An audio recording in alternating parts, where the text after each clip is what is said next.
Welcome to EMR Physics. I am Raju, 12th Physics, Unit 6. Ray optics ல உள்ள important numerical problems ஒன்று solve பண்ணிட்டு வரோம். அந்த வரிசையில் இந்த வீடியோவில் book back numerical problem number 6 எப்படி சால்வ் பண்ணுறது அப்படின்னு பார்க்க போகிறோம்.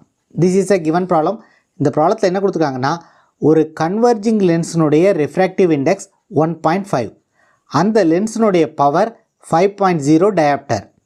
இந்த லென்ஸை ஒரு லிக்யூடில் இம்மர்ஸ் பண்ணும்போது அந்த லென்ஸு டைவர்ஜென்ட் லென்ஸ் மாதிரி ஆக்ட் பண்ணுது. லிக்யூடில் இம்மர்ஸ் பண்ணும்போது அந்த லென்ஸினுடைய ஃபோக்கல் லென்த் 100 சென்டிமீட்டர். இதை கொடுத்துட்டு என்ன கேட்டிருக்காங்கன்னா, இந்த லிக்யூடினுடைய ரிஃப்ராக்டிவ் இண்டெக்ஸ் எவ்வளவு அப்படின்னு கேட்டிருக்காங்க. ஸோ இந்த ப்ராப்ளத்துக்கான ஆன்சரை எப்படி ஃபைண்ட் அவுட் பண்ணுறது அப்படின்னு டீட்டெயில்டாக இப்போ பார்க்க போகிறோம். முதல்ல ப்ராப்ளத்தில் என்னென்ன டேட்டா கொடுத்துருக்காங்க அப்படிங்கிறத எடுத்து வைக்கலாம். Given refractive index of lens கொடுத்துருக்காங்க. அதை n சஃபிக்ஸ் g அப்படின்னு எடுத்துக்குவோம். இங்கே ஜிங்கிறது கிளாஸ். லென்ஸ் வந்து கிளாஸால் மேக் பண்ணியிருக்கிறதுனால refractive index of glass is equal to 1.5. என்ஜிங்கிறது ரிஃப்ராக்டிவ் இண்டெக்ஸ் ஆஃப் லென்ஸ். அடுத்து பவர் ஆஃப் த லென்ஸ் கொடுத்துருக்காங்க. p is equal to plus 5.0 dioptre. அடுத்து என்ன கொடுத்துருக்காங்க, focal length of the lens when it is immersed in the liquid கொடுத்துருக்காங்க. அதை f suffix l அப்படின்னு எடுத்துக்குவோம். this is equal to 100 centimetre. லிக்யூடில் இம்மர்ஸ் பண்ணும்போது லென்ஸு டைவர்ஜென்ட் லென்ஸ் மாதிரி ஆக்ட் பண்ணுது. So for a diverging lens the focal length is negative. So இங்கே n சஃபிக்ஸ் g அப்படிங்கிறது ரிஃப்ராக்டிவ் இண்டெக்ஸ் ஆஃப் லென்ஸ். இந்த Pங்கிறது power of the lens. F சஃபிக்ஸ் Lங்கிறது focal length of the lens when it is immersed in liquid. நம்ம என்ன calculate பண்ணணும்? We have to calculate the refractive index of the liquid. So this is a refractive index of liquid. ப்ராப்ளத்தில் என்னன்னு கொடுத்துருக்காங்க. நம்ம இந்த எண்ணையும் டிஃப்ரென்ஷியேட் பண்ணி காமிக்கிறதுக்காக n சஃபிக்ஸ் எல்ல ரிஃப்ராக்டிவ் இண்டெக்ஸ் ஆஃப் லிக்விட் அப்படின்னு எடுத்துக்குவோம். So focal length of the lens கொடுத்துருக்காங்க. இதில் இருந்து power of the lens when it is immersed in the லிக்விடை நம்ம கண்டுபிடிச்சிடலாம். We know that power is equal to 1/f. when the lens is immersed in the liquid, the power of the lens is p suffix l அப்படின்னு எடுத்துக்குவோம். இங்கே எல்லுங்கிறது liquid. So this is equal to 1 divided by f suffix l. f suffix lங்கிறது focal length of the lens when it is immersed in the liquid. லென்ஸை லிக்விடில் immerse பண்ணும்போது அதனுடைய focal length f suffix l. fl is equal to -100 centimetre. Power எப்போவுமே நம்ம SI யூனிட்டில் express பண்ணுறதுனால இந்த ஃபோக்கல் லென்த்தை SI யூனிட்டில் கன்வெர்ட் பண்ணிக்கணும்.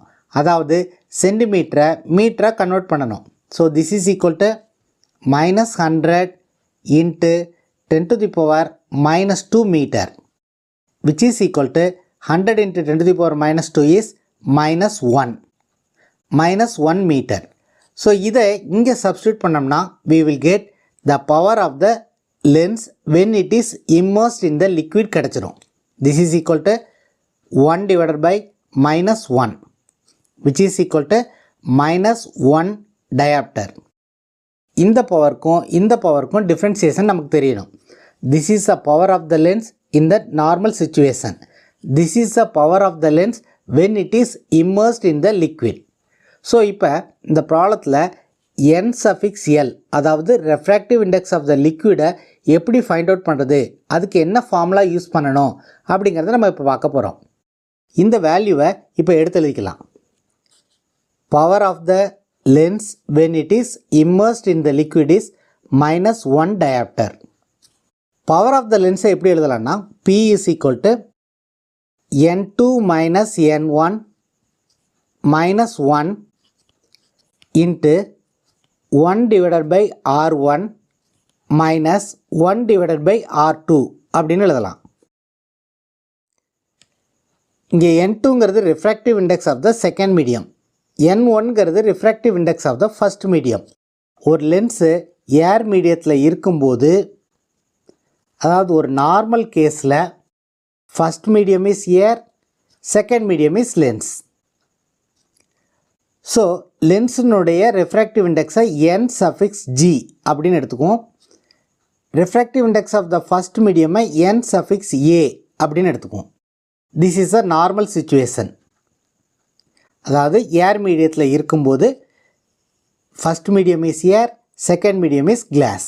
தேர்ஃபோர் இதை இங்கே சப்ஸ்டியூட் பண்ணோம்னா நார்மல் கேஸில் power P, n2 is second medium is glass, first medium is air.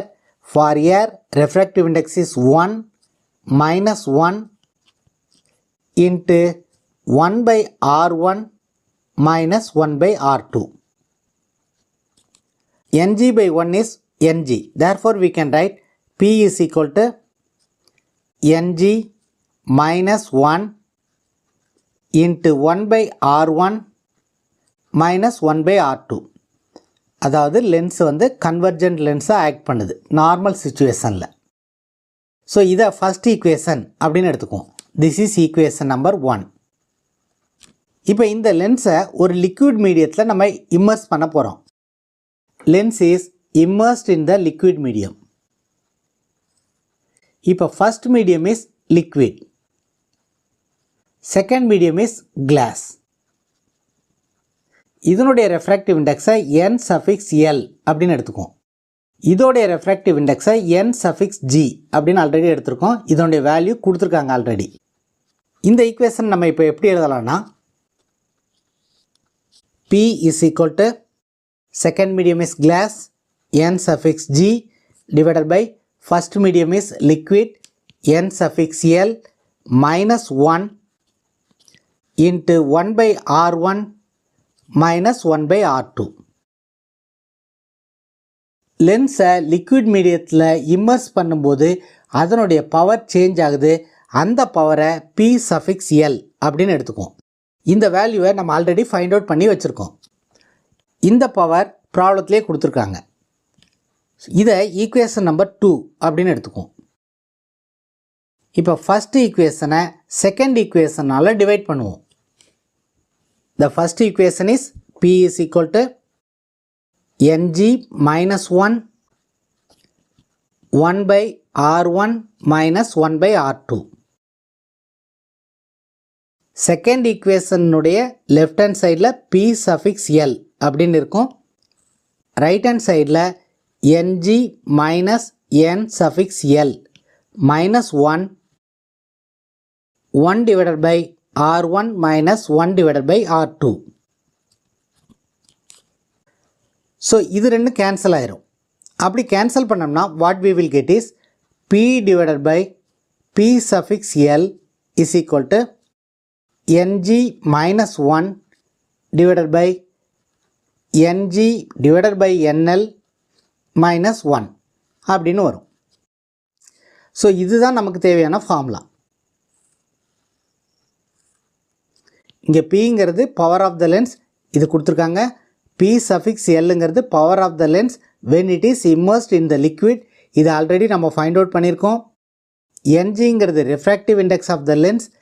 This is given. We have to find the value of n(l).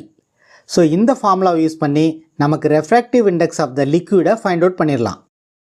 இந்த ப்ராப்ளத்தை எக்ஸாமில் கேட்டாங்கன்னா இந்த ஃபார்முலா உங்களுக்கு தெரிஞ்சிருந்துச்சுன்னா டைரெக்டாக எடுத்து இந்த வேல்யூஸ் எல்லாத்தையும் சப்ஸ்டியூட் பண்ணி NL டைரெக்டாக ஃபைண்ட் அவுட் பண்ணிடலாம்.